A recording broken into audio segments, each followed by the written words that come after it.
Subscribe کیجیے ہمارا channel اور دبائیں اس بیل آئیکن کو تاکہ آپ کو ریگولر نوٹیفیکیشن اپڈیٹس مل سکیں۔ یہ حج کا مقصد ہے بندوں کو جمع کر دینا اور اختلاف کو بولیے دبا دینا، مٹانا نہیں بلکہ دبا دینا، مغلوب کر دینا اور اتحاد کو اس وقت غالب کر دینا۔ وہ رنگ بھی قائم رہے، وہ بھی اللہ کے رنگ ہے۔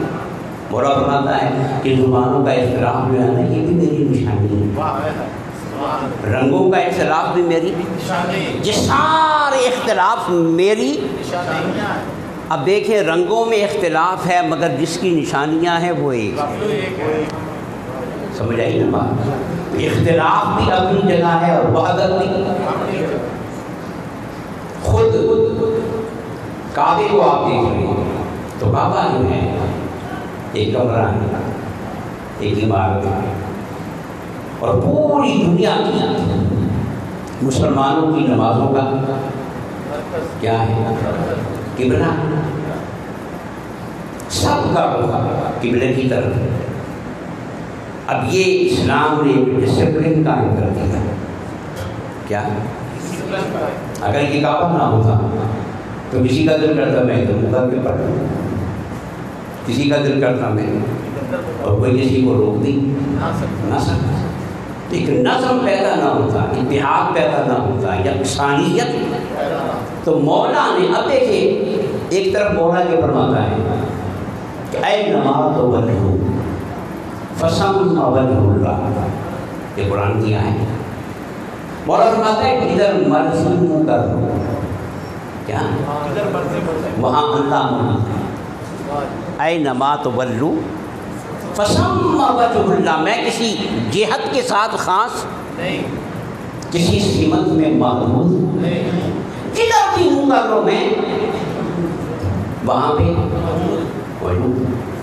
اب ایک اللہ کی شان یہ ہے کہ وہ کہتا ہے میں ہر مقام پہ ہوں، یہ سمتیں تمہاری مجبوریاں ہیں، میری نہیں، میں سمتوں سے بالا ہوں اور میں جہتوں سے بالا ہوں۔ یہ تمہارے تعینات ہیں، یہ مشرق ہے، یہ مغرب ہے، یہ شمال ہے، یہ جنوب ہے، یہ تمہاری ضروریات ہیں، تمہارے بہت سے مسائل کا حل ہے، یہ سمتوں کا تعین، میں ان سب سے بالا ہوں۔ اب مولا فرماتا ہے کہ اے نماز ولو فسم وجہ اللہ، تم کدھر بھی بولو، کدھر بھی تو میں، اگر وہاں پہ نماز پڑھتے ہوئے شرط لگا دی کہ منہ کدھر ہو، بولیں قبلہ کی طرف، اب سمت میں محدود ہو گئے ہم سارے، ادھر ہے نا بھائی، کسی کا منہ ادھر ہوا تو نماز، بے شک وہ پورا قرآن ایک رکعت میں پڑھتے ہیں، بولیں کسی کا منہ ادھر ہوا تو نماز، کسی کا منہ ادھر ہوا تو نماز، حالانکہ جس کی نماز ہے وہ تو ہر طرف ہے، وہ تو ہر طرف ہے۔ یہاں سے ڈسپلن کی اہمیت بھی سمجھ میں آتی ہے۔ یہ بھی دیکھیں کہ مولا کی شان یہ تھی کہ جس طرف جاؤ ہو کر کے نماز پڑھو، مگر اس سے کیا خامی تھی کہ اس میں نظم و ضبط۔ تو مولا نے ڈسپلن کو قائم رکھتے ہوئے اور ہمیں بد نظمی سے بچانے کے لیے اپنی نماز کے لیے سمت کا تعین کر دیا۔ ادھر منہ کر کے پڑھو گے تو ہوگی، ادھر منہ کر لیا نا تو 1,00,000 بار بھی کہہ دو سبحان ربی الاعلی، نماز تو یہاں سے کیا سمجھ میں آئے؟ بولیں اب خانہ کعبہ میں جب آپ جائیں، یہاں پہ کوئی نظارہ نہیں، مسجد حرام میں جب آپ جائیں تو درمیان میں خانہ کعبہ ہے اور اس کی چاروں طرف صفے اس کے۔ اب دیکھیں کہ یک جہتی اور ہمہ جہتی کا حسین امتزاج، کیا یک جہتی اور ہمہ جہتی کا حسین امتزاج، یک جہتی کی ہے جو ہماری ضرورت ہے، جو اور ہمہ جہتی کی ہے جو اللہ کی شان ہے۔ ہماری ضرورت بھی قائم ہے، اس کی شان بھی۔ مسجد حرام کے درمیان میں کیا ہے؟ خانہ، اور چاروں طرف اب یہاں دو چیزیں، سب کا رخ کدھر ہے؟ سب کا رخ، مگر ایک پہلو اور بھی ہے، ایک پہلو سب کا رخ خانہ کعبہ کی طرف ہے۔ یہ یک جہتی کا اظہار، کہیں گے نا یک جہتی، یہ سب کا منہ خانہ کعبہ کی طرف ہے۔ مگر ذرا غور کریں، جو اس طرف کھڑے خانہ کعبہ اس طرف ہے، ٹھیک ہے، اس طرف والوں کا منہ مشرق کی طرف ہوگا کہ اور جو مشرق کی سمت ہے ان کا منہ، جو شمال کی طرف ہے ان کا منہ خانہ کعبہ کی طرف بھی ہے، اور اگر سمت لیں تو جنوب کی طرف، جو جنوب میں ہیں ان کا رخ شمال کی طرف۔ اب دیکھیں یک جہتی اور ہما جہتی کا حسین امتزاج ہے کہ نہیں؟ سب کا رخ خانہ کعبہ کی طرف ہے، یک جہتی ہے، اور کوئی جہت بھی اللہ کے ذکر سے خالی نہیں۔ کسی کا منہ مشرق کی طرف ہے، کسی کا مغرب کی طرف ہے، کسی کا شمال کی طرف ہے، کسی کا جنوب کی طرف ہے۔ اینما تولوا فثم وجہ اللہ، اے مسجد حرام میں نماز پڑھنے والوں، ڈسپلن بھی قائم ہو رہا ہے، اور اس بات کا اعلان بھی ہو رہا ہے کہ ساری سمتیں میرے مولا کی ہیں، جس طرف منہ کر کے نماز پڑھ لو گے تمہاری نماز ہو جائے گی۔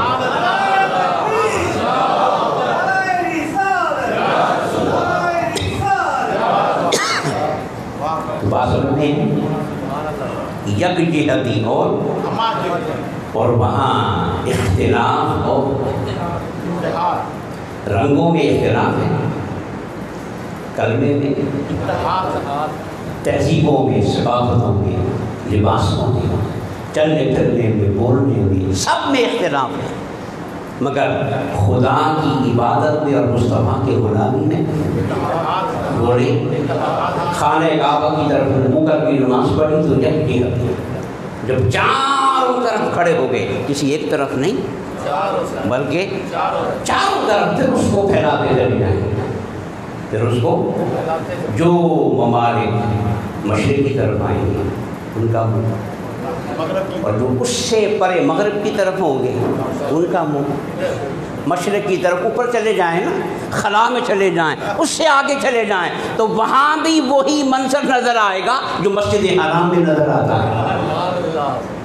یک جہتی ہے، اور بولی اللہ نے حج کی شکل میں اہل اسلام کو ایک بہت بڑا تحفہ دیا ہے، اور میں جب حاجی حج کرنے جاتے ہیں، محفلیں کرتے ہیں، تو میں ایک بات کہا کرتا ہوں کہ صرف حج کرنا نہیں ہے، حج کو دیکھنا نہیں ہے،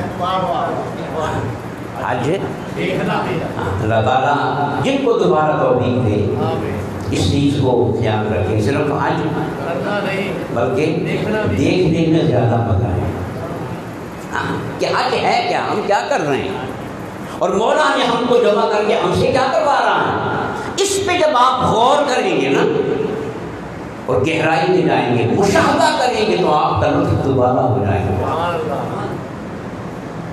آخر میں یہ بات شروع کرتا ہوں، پھر اگلے میں مکمل کریں کہ حج ہے کیا، حج ہے کیا، تو یاد رکھیں جو پچھلا جو موضوع جہاں ختم ہوا تھا کہ من لم یشکر الناس لم یشکر اللہ، کہ جو بندوں کا شکر گزار نہیں وہ کبھی اللہ کا شکر گزار نہیں ہو سکتا، جو بندوں کا ممنون نہیں، اور بندوں سے یہ نہیں کہتا کہ تیرا مجھ پہ احسان ہے، تیرا مجھ پہ احسان ہے، میں مانتا ہوں تیرا شکریہ، اس کا سجدہ بھی قبول نہیں۔ حج کیا ہے؟ حج دو چیزوں کا نام ہے، کیا؟ دو چیزوں کا نام ہے، اس میں کوئی گول گول بات نہیں ہے، کوئی لگی لپٹی نہیں ہے، کلیئر بات۔ حج دو چیزوں کا نام ہے، مقامات مقدسہ اور افعال مقدسہ، دو کا کیا؟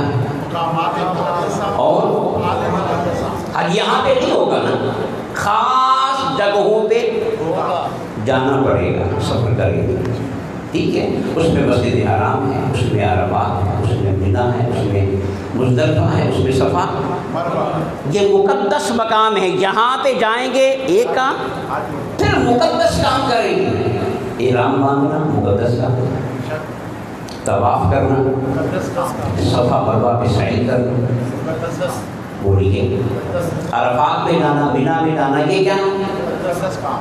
دو چیزوں کا نام کیا ہے؟ ایک مقامات مقدسہ، دوسرا بولیے سمجھے بات، مقامات مقدسہ، اور ان دو چیزوں کے تقدس کو پانا حج ہے۔ مقامات پہ گئے تو مقامات کے تقدس کا فیض ملا، وہ کام کیجئے تو ان کاموں کی تقدس کا تو کیا ہو گیا، اور ایسا حج ہوا کہ سارے گناہ معاف ہو گئے۔ آمنہ کے لال نے کہا کہ کیوں ہو گئے، کہ آج پیدا ہو گئے، زندگی شروع ہی آج ہو رہی ہے، پچھلی مولا نے ساری نیکیاں قائم رکھی ہیں اور گناہ یہ اس کا فضل ہے۔ اب سوال کیا ہوتا ہے کہ حج دو چیزوں کا نام ہے، مقامات مقدسہ اور، اب سوال یہ پیدا ہوتا ہے کہ ان دونوں کو تقدس کیسے ملا، ان دونوں کو کن دونوں کو، مقامات مقدسہ اور، اچھا کیا آپ یہ سوچ رہے ہوں گے کہ جن مقامات کو ہم مقامات مقدسہ کہتے ہیں وہاں خدا رہتا ہے؟ نہیں تو آپ نے پڑھ کے خدا نہیں رہتا، پھر مقدس کیسے ہو؟ اس پہ غور کر لیں تو پھر حج پھیل جائے گا، پھر حج بڑی وسعتوں میں آ جائے گا۔ اچھا افعال مقدسہ، طواف، سعی، منی میں جانا، عرفات میں جانا، قربانی کرنا، یہ کیا ہے؟ کیا خدا نے کیے؟ تو ان جگہوں پہ خدا نہیں، ہر جگہ پہ وہ، اور یہ کام جو ہم کر رہے ہیں حج میں یہ خدا نے، تو پھر مقدس کیسے ہو گئے؟ تو یاد رکھیں یہ مقام مقدس ہوئے ہیں اور افعال مقدس ہوئے ہیں، تو صرف اللہ کے پیاروں کی نسبت سے ہوئے، یہ حج کا جواب ہے۔ اللہ کے پیاروں کی، بولو اللہ کے پیاروں کی نسبت سے ہوئے ہیں، نسبت کو نکال دیں تو تقدس کی کوئی وجہ رہتی ہی نہیں، نہ مقامات مقدس رہیں گے نہ افعال مقدس رہیں گے۔ مقامات کو بھی تقدس مل رہا ہے تو اللہ کے پیاروں کی نسبت سے، اور افعال کو بھی تقدس مل رہا ہے تو اللہ کے پیاروں کی نسبت سے۔ باقی باتیں بعد میں کروں گا، جتنے بھی افعال ہیں کیا یہ سب اللہ کے پیاروں کی نقلیں ہیں، کیا ہے؟ اللہ کے پیاروں کی احرام باندھتے ہو تو یہ بھی تو کسی کی بولے ہیں، اس کی کھال کو بناتے ہو کہ ابراہیم و اسماعیل نے یہی لباس پہننا تھا، ٹھیک ہے۔ مولا نے کہا ادھر مولا کہتا ہے خذوا زینتکم عند کل مسجد، جب بھی مسجد میں آؤ نا خوب سج دھج کے آؤ، خوب، اس کا معنی یہ ہے کہ خوب اچھے لباس جو میں نے دیا، حرام کی حد میں نہیں جانا، حلال میں رہتے ہوئے اچھے سے اچھا لباس پہنو، کپڑا اچھا منتخب کرو، سلائی اچھی کرو، اسے خوبصورت بناؤ، ان اللہ جمیل ویحب الجمال، اللہ جمیل ہے اور جمال کو پسند کرتا ہے۔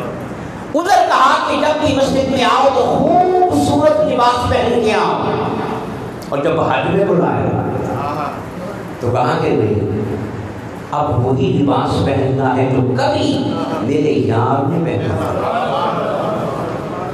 میرے اس احرام کو پہنے بغیر آ گئے نا تو ایک ہی جگہ 100 طواف بھی کر لو گے نا، حج نہیں لگے گا۔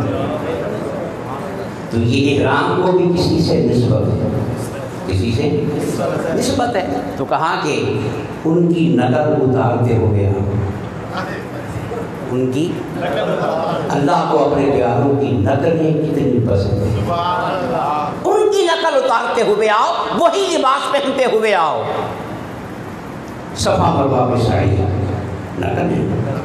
آئے تو کوئی بچہ وہاں بیان سے نہیں ہو رہا بولے, مگر کسی کا دوڑنا بچے کی بیاس کو بٹھانے کے لیے مولا کو بڑھا, مولا کو بڑھا.